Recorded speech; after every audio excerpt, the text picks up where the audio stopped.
올해 남부지방 여러 곳에서 고추 바이러스 피해가 발견되고 있습니다. 그 까닭은 고추 심고 내내 5, 6월 그리고 7월에도 가뭄으로 고추는 활착도 제대로 되지 않았는데 진딧물이나 총채벌레 같은 해충은 극성이어서 그렇습니다. 원래 병은 장마에 오고 해충은 가뭄에 별로도 옵니다. 그러니 고추나 기타 작물에 진딧물이나 총채벌레 등 해충이 별로 더 바글바글 끓었습니다. 이놈들이 곱게 즙액만 빨아먹고 지내면 다행인데 그 무서운 바이러스병을 옮깁니다. 사람이나 작물이나 바이러스 그냥은 몸속에 잘 침투하지 않습니다. 사람 같으면 상체를 통해 들어오거나 아니면 호흡기를 통해 침범합니다. 작물도 마찬가지입니다.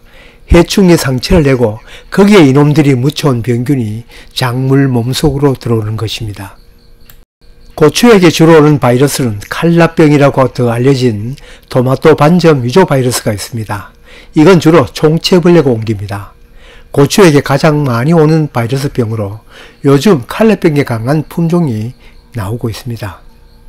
그 품종 심는다고 절대 안 걸리는 것은 아니지만 그래도 저항성은 갖고 있습니다. 이 바이러스 병증은 잎이나 열매가 이렇게 연한 곳, 진한 곳, 얼룩이집니다. 또 하나는 진딧물이 주로 옮기는 오이 모자이크 바이러스입니다. 지금 여기 보이는 병증이 바로 오이 모자이크 바이러스로 보입니다. 이 외에도 고추에 걸리는 바이러스는 많이 있습니다만 이 두 가지가 대표적입니다. 이러한 바이러스는 봄밭에서도 발병하지만 때로는 육묘 과정에서 해충을 방지하지 않아 모종에서부터 발생하기도 합니다. 일단 발생하면 새잎이 쪼그라들고 새순도 잘 나오지 않습니다. 성장이 멈추는 거죠. 병에 걸리기 전 달린 고추만 있고 새로 고추가 열리진 않죠. 계속 병이 진행되면 고추나무는 더 자라지 못하고 주저앉습니다. 또 바이러스에 직접 걸린 열매도 먹질 못합니다. 정말 바이러스에 걸린 것이 확실한지 또 어떤 바이러스에 걸리는지를 확실히 판별하려면 판별 키트가 있습니다. 병증이 보이는 잎, 줄기, 열매를 따서 봉투에 넣어 농업기술센터에 가면 해당 키트로 검사받을 수 있습니다. 검사비는 물론 공짜입니다. 다만 사전에 의심되는 해당 바이러스 판별 키트가 있는지 알아보고 가는 것이 2번 걸음 안 합니다. 확실히 알아보든 아니면 이렇게 병증을 보고 짐작을 하든 이때부터 판단과 선택이 중요합니다. 혹시나 제 영상 제목을 바이러스 고치는 특효약이나 방법이 있는 줄 알고 시청하시는 분은 아마 없을 것입니다. 작물에 바이러스병에 걸리기도 잘하고 그 바이러스 병 종류도 엄청 많지만 어느 것 하나 치료약 없는 것은 다 아실 것입니다. 치료약 못 만들기보다는 안 만든다는 말이 정확한 말입니다.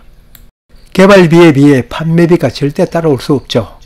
여기서 한 가지, 치료약이 없다는 말과 낫지 않는다는 말은 같은 말이 아닙니다. 우리 감기도 치료약은 없지만 감기 낫습니다.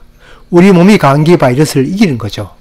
몸이 허약하여 병을 이기지 못하는 안타까운 경우도 있긴 합니다만 고추도 마찬가지입니다. 여기 바이러스로 황폐해진 이 고추밭에도 어떤 것은 이렇게 회복하고 있고 어떤 것은 회복하지 못하고 주저앉고 있습니다.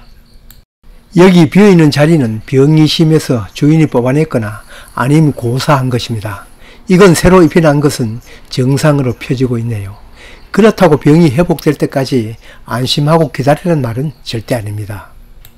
꼭 회복한다는 보장도 없고 설록 회복한다고 해도 그 기간 동안 고추는 크지도 달리지도 않으니 피해는 그만큼 있습니다. 어떤 병과 마찬가지로 제일 중요한 것은 일찍 발견하는 것입니다.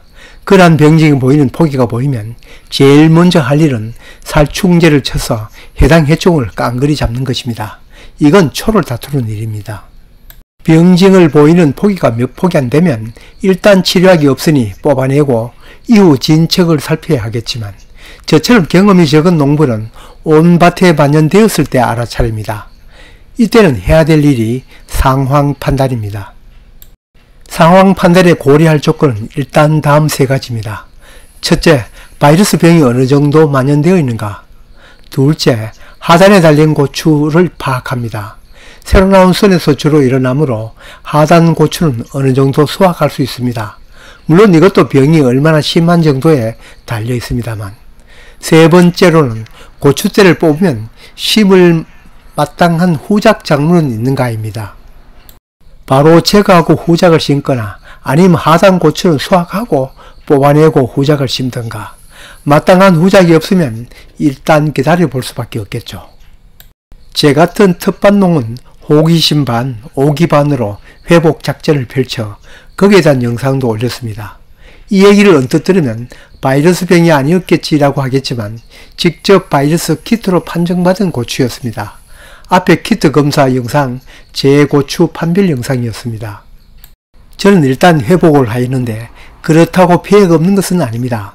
그동안 투입된 노력과 회복될 때까지 소화 감량은 그대로 남습니다.